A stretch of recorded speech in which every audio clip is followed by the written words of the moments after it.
دیکھا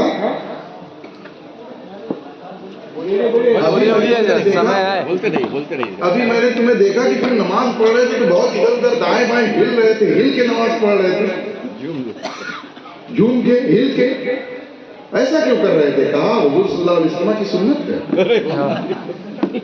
کہا یار بخاری ہم نے پڑھائی زندگی بھر، مسلم شریف ہم نے پڑھائی، سیاہ ستہ کے علاوہ کتابیں ہم نے پڑھائی، ہم کو تو کہیں ایسی سنت نہیں نظر آئی، کہیں ایسی حدیث نہیں نظر آئی کہ حضور صلی اللہ علیہ وسلم ہل کے نماز پڑھتے تھے۔ کہاں حدیث تم نے پڑھی ہے؟ کہا فلانی کتاب کا اردو ترجمہ ہے، اس میں حدیث لکھی تھی اور بغل میں ترجمہ لکھا تھا، وہی حدیث ہم نے پڑھی ہے، ترجمہ پڑھا ہے، تب ہم کو معلوم ہوا کہ حضور ہل کے نماز پڑھتے تھے۔ کہا اچھا ذرا ہم کو بھی دکھاؤ۔ تو حدیث کی وہ کتاب، حدیث کا ایک مجموعہ تھا چھوٹا سا، کچھ حدیثیں اس میں لکھی تھی، لے کر کے آیا، بغل میں ترجمہ تھا، بخاری شریف کی حدیث تھی۔ اب تو اور چونکے یار، بخاری شریف میں ایسی حدیث ہم کو پتہ نہیں ہے، کہے دیکھے کون سی حدیث؟ تو لکھا تھا کان رسول اللہ صلی اللہ علیہ وسلم من اخف الناس صلاۃ، رسول اللہ صلی اللہ تعالیٰ علیہ وسلم لوگوں میں سب سے ہلکی نماز پڑھتے تھے، سب سے ہلکی، لیکن ہلکی کا یا ایسا لکھا تھا کہ آدھا لکھا ہوا تھا، اب وہ ہلکی کو ہل کے پڑھ لیا، اب جو ہے ہل کے پڑھ لیا تو ہل کے نماز پڑھنے لگا۔ یہ تو حال ہوتا ہے جب یہ ڈائریکٹ حدیثوں سے مسئلہ نکالنے چلتے ہیں تو ترجمہ پڑھ کے مسئلہ نکالتے ہیں، اور پھر وہی ہوتا ہے کہ حدیث کہہ رہی ہے کہ نماز بہت لمبی نہ پڑھایا کرو، تمہارے پیچھے ضعیف بھی ہوتے ہیں، کم عمر بھی ہوتے ہیں، کمزور بھی ہوتے ہیں، بیمار بھی ہوتے ہیں، بہت سارے طرح طرح کے لوگ اور ضرورتوں والے ہوتے ہیں۔ حدیث میں یہ بھی ہے تمہارے پیچھے ضرورت مند لوگ بھی ہوتے ہیں جن کو کہیں ضرورت سے جانا ہوتا ہے، اس لیے نماز بہت لمبی نہ پڑھاؤ، ہلکی نماز پڑھاؤ۔ ہلکی یعنی جلدی پڑھا دیا کرو، بہت لمبی نماز نہ پڑھایا کرو۔ رسول اللہ صلی اللہ تعالیٰ علیہ وسلم اسی وجہ سے، لوگوں کی ضرورتوں کی وجہ سے نماز ہلکی پڑھا دیا کرتے تھے، یعنی مختصر کم وقت میں پڑھا دیا کرتے تھے۔ رات میں نماز پڑھا رہے ہیں، تلاوت فرما رہے ہیں قرآن کریم کی، سرکار صلی اللہ علیہ وسلم بغل کے کسی گھر سے یا کہیں سے بچے کے رونے کی آواز آتی تھی، نماز حضور ہلکی کر دیتے تھے کہ بچہ نہ جانے۔ تو نماز حضور ہلکی پڑھتے تھے، کہ حدیث کہہ رہی ہے نماز حضور ہلکی پڑھتے، لوگوں میں سب سے ہلکی نماز پڑھنے والے تھے، اور یہ جناب پر سمجھ بیٹھے کہ نماز حضور ہل کے پڑھا کرتے تھے۔ تو یہ ہوتا ہے، اسی لیے کہتے ہیں اماموں پہ بھروسہ کرو۔ ہم بھی اماموں پہ بھروسہ کرتے ہیں۔ علماء نے ہمارے سکھایا ہے کہ ہمارے ائمہ اور ہمارے مجتہدین جنہوں نے ہمارے لیے مسائل نکال کر کے کتابوں میں لکھوا دیے ہیں، ان سے بڑھ کے علم والا اب کوئی پیدا ہونے والا نہیں ہے۔ آپ کہو گے کیسے، آپ کو کوئی غیب کی خبر معلوم ہے؟ نہیں، مگر میں اتنا بتا دوں کہ علم اس کو زیادہ ہے جو رسول اللہ سے زیادہ قریب ہے۔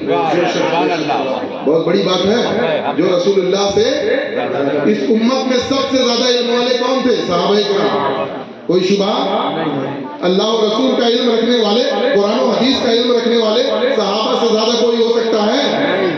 جو حضور سے جتنا ہی جڑا ہوا تھا اسے اتنا ہی زیادہ علم تھا۔ حضور نے اپنی حدیثوں میں کیا کہا؟ یہ نہیں کہا کہ خود سے مسئلے نکال لینا، نہ، فرمایا علیکم بسنتی وسنت الخلفاء الراشدین المہدیین عضوا علیہا بالنواجذ۔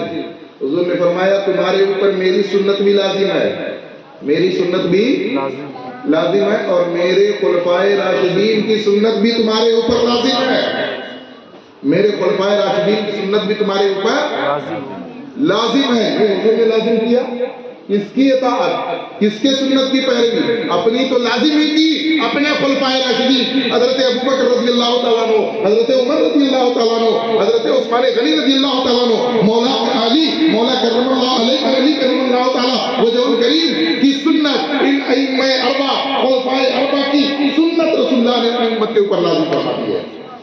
اب پیروی ان کی بھی کرنی ہے، پیروی ان کی بھی کرنی ہے۔ حضور نے فرمایا اقتدوا بالذین بعدی ابی بکر و عمر، میرے بعد ان دونوں کی پیروی کرنا جو ابو بکر و عمر ہیں، ابو بکر و عمر ہیں۔ تو حضور نے کس کی پیروی کا حکم دیا ہے؟ کس کی پیروی کا؟ اپنے صحابہ کا نا، اصحابی کا نجوم بأیہم اہتدیتم، میرے سارے صحابہ تاروں کی طرح ہیں، جن کے پیچھے چلو گے تم ہدایت پا جاؤ گے، جن کی اقتداء اور پیروی کرو گے تم ہدایت پا جاؤ گے۔ تو حضور نے پیروی کرنے کا حکم کس کے لیے دیا ہے؟ امت کو حکم دیا ہے کس کی پیروی کرنے کا؟ اپنے صحابہ کی۔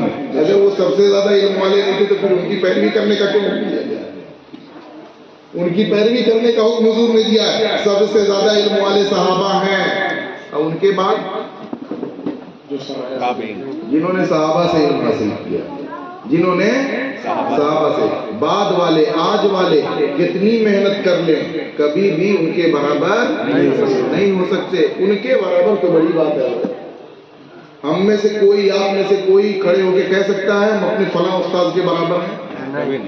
اپنے فیلڈ کا ایکسپرٹ کوئی، آپ نے میتھ پڑھا ہوگا، آپ کے کالج میں بہت سارے ایسے بھی ٹیچر رہے ہوں گے جو میتھ کے ایکسپرٹ رہے ہوں گے، آپ نے ان سے سیکھا ہوگا، لیکن سیکھ کے بڑھاپا آپ کا بھی آ گیا، یاد آج کرتے ہوں گے فلاں سر تھے بڑے ایکسپرٹ تھے، ہم لوگ ان کے برابر نہیں ہو سکتے۔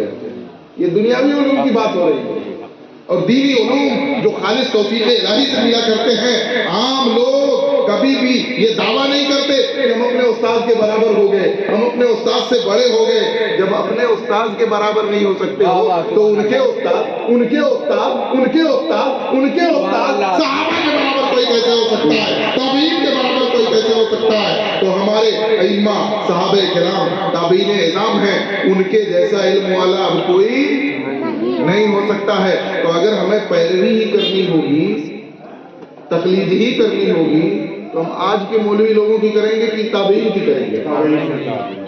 تبع تابعین کی کریں گے کہ آج کے علماء کی کریں گے؟ تبع تابعین کی کریں گے۔ تو امام ابو حنیفہ اور کیا ہے بھائی؟ تابعین تو ہے، تابعین ہے۔ صحابہ کی زیارت کی ہے، حضرت انس کی زیارت کی ہے، دیگر صحابہ کی زیارت کی ہے، اور امامت کا حال یہ ہے کہ فرماتے ہیں امام شافعی رحمۃ اللہ تعالیٰ نے بہت مشہور بات ان کی ہے، فرماتے ہیں الناس کلهم فی الفقہ عیال علی ابی حنیفہ، فرماتے ہیں دنیا میں جتنے انسان ہیں فقہ کے معاملے میں، فقہ جانتے ہیں آپ لوگ؟ نہیں جانتے۔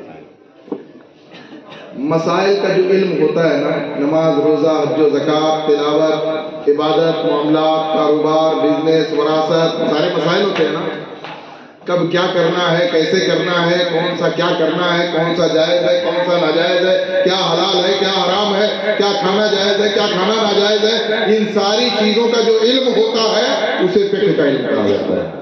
کون سا علم کہا جاتا ہے؟ فقہ کا علم۔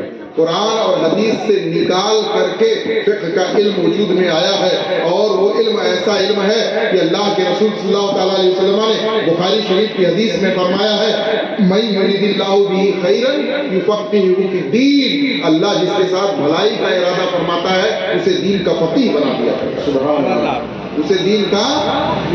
اور یاد رکھو اگر یہ ہمارے دین کے فقیہ نہ ہوتے، امام نہ ہوتے، مجتہدین نہ ہوتے، تو آج ہم اور آپ اتنی آسانی سے وضو کے مسائل، نماز کے مسائل، روزے کے مسائل، کاروبار کے مسائل نہ جان رہے ہوتے۔ یہ ان اماموں کا ہمارے اوپر احسان ہے کہ انہوں نے نماز کے مسائل، روزے کے مسائل، ہماری ضرورت کے تمام مسائل قرآن سے نکال کر کے، حدیث سے نکال کر کے فقہ کی کتابوں میں لکھ دیے، لکھوا دیے، تاکہ امت محمدی کو مسائل کے لیے پریشان نہ ہونا پڑے، ضرورت کے وقت سے پریشان نہ ہونا پڑے۔ بے شک۔ تو یہ فقہ کا علم ہوتا ہے، ضرورت کے مسائل جس میں نکال کے سکھائے جاتے ہیں، اور اتنا آسان نہیں ہے۔ سمندر سے موتی نکال لینا آسان ہے، مگر قرآن و حدیث کے سمندر سے علم کے موتی نکالنا آسان نہیں ہے۔ علم کے موتی نکالنا آسان نہیں ہے۔ قرآن میں کہا گیا کہ ہر قوم سے کچھ لوگ جائیں، علم حاصل کریں تاکہ مسائل نکال سکیں۔ کچھ لوگ، سب نہیں۔ اگر ہوتا تو کہیں کہا جاتا نا کہ اے مسلمانوں سب لوگ قرآن سے چلو مسائل نکال لیا کرو، حدیث سے مسائل نکال لیا کرو۔ اتنا آسان ہے نکال پانا؟ اتنا آسان نہیں ہے۔ میں نے صحیح بات کہی آپ سے کہ موتی سمندر سے نکالنا آسان ہے، مگر قرآن سے نکالنا آسان نہیں ہے۔ آج کل جو دعویٰ کرتے ہیں ہم ڈائریکٹ قرآن سے نکالیں گے، ڈائریکٹ حدیث سے نکال کر کے ہم عمل کریں گے، ایسے لوگوں کو آج سے 700 سال پہلے امام ذہبی نے بہت پیاری بات کہی ہے۔ امام ذہبی ایک ابن تیمیہ نام کا ایک آدمی گزرا ہے، اس کے زمانے کے امام ذہبی اہل حدیثوں کے بڑے عالموں میں سے ابن تیمیہ کو گنا جاتا ہے. اس کے